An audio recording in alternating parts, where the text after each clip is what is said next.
ಕೇಂದ್ರ ಸರ್ಕಾರ ನರೇಂದ್ರ ಮೋದಿ ಅವರು ಯಾವ ಯೋಜನೆ ತಂದರೂ ಕೂಡ ಅದಕ್ಕೆ ವಿರೋಧ ಮಾಡಿದ್ರು.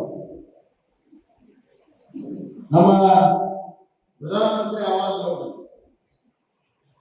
2017ರಲ್ಲಿ 17 ಲಕ್ಷ ಮನೆ ಸ್ಯಾಂಕ್ಷನ್ ಆಗಿದೆ.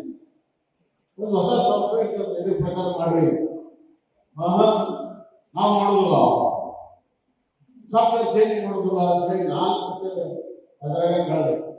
ನಾನು ಮುಖ್ಯಮಂತ್ರಿ ಆದ ಬಂದಮೇಲೆ ಆ ಸಾಫ್ಟ್ವೇರ್ ಬದಲಾವಣೆಯನ್ನ ಮಾಡಿ ಒಂದೇ ದಿವಸದಲ್ಲಿ 17 ಲಕ್ಷ ಮನೆಗಳನ್ನ ಕರ್ನಾಟಕದಲ್ಲಿ ಅದನ್ನೇ ಆಗ್ತಾ ಇದೆ. ಎರಡನೇದಾಗಿ ಪ್ರಧಾನಮಂತ್ರಿ ಆಯುಷ್ಮಾನ್ ಯೋಜನೆ.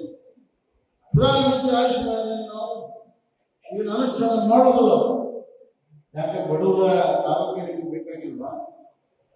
ಈ ದಿನಗಳಲ್ಲಿ ಬಡವರು ಆಸ್ಪತ್ರೆಗೆ ಹೋದರೆ ಸುಲಿಬೇಕಂತ ಇದೆಯಾ? ಕರ್ನಾಟಕದ ಬಡವರು ಎಲ್ಲರೂ, ಆದರೆ ಆಯುಷ್ಮಾನ ನಾವು ತರೋದಿಲ್ಲ. ಅದಕ್ಕೆ ಮತ್ತೆ ಹೇಳಿ ಸಿಎಂ ಆರೋಗ್ಯ ಅದಕ್ಕೆ ಒಂದು ಹೆಸರು ತೋರಿಸಿಲ್ಲ. ಪ್ರಧಾನಮಂತ್ರಿ ಆಯುಷ್ಮಾನ್ ಸಿಎಂ ಆಗಿದೆ. ಪ್ರಧಾನಮಂತ್ರಿ ಆಯುಷ್ಮಾನ್ ಕೊಡಬೇಕು. ಆಮೇಲೆ ನ್ಯೂ ಎಜುಕೇಶನ್ ಪಾಲಿಸಿ, ಹೊಸ ಶಿಕ್ಷಣ ನೀತಿ ನಾವು ಜಾರಿ ತಂದಿದ್ದೀವಿ. ಇಡೀ ವಿಶ್ವವೇ ಮೆಚ್ಚುವಂತಹ ಒಂದು ಶಿಕ್ಷಣ ನೀತಿ ಇದೆ. ನಾವು ಮಾಡೋದಿಲ್ಲ, NEP ಮಾಡೋದಿಲ್ಲ, SEP ಮಾಡ್ತೀವಿ. ಇವತ್ತು ರಾಜ್ಯದಲ್ಲಿ NEP ಇಲ್ಲ, SEP ಇಲ್ಲ. ಇದು ಸಿದ್ದರಾಮಯ್ಯ ಆಗ NEP ಇಲ್ಲ, SEP ಇಲ್ಲ. ಇನ್ನೊಂದು PM ಕೌಶಲ್ಯ ಯೋಜನೆ, ಆ ದುಡ್ಡು 400-500 ಕೋಟಿ ರೂಪಾಯಿ ಬರ್ತದೆ ವರ್ಷ.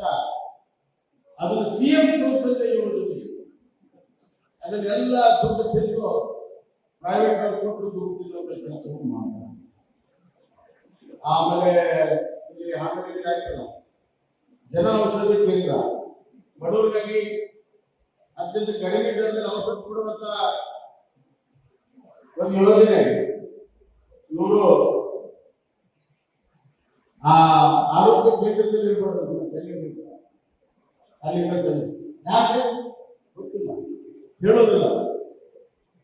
ಬಡವರು ಏನೆಲ್ಲ ಮಾಡುವ ಕೆಲಸವನ್ನು ಮಾಡಿ ಜನ ಔಷಧಿ ಕೇಂದ್ರ ಇವತ್ತು ಆರೋಗ್ಯ ಕೇಂದ್ರ ಹೊರಗಡೆ ಬರ್ತಾರೆ. ಹೈಕೋರ್ಟ್ ತೀರ್ಮಾನ ಈಗ BBG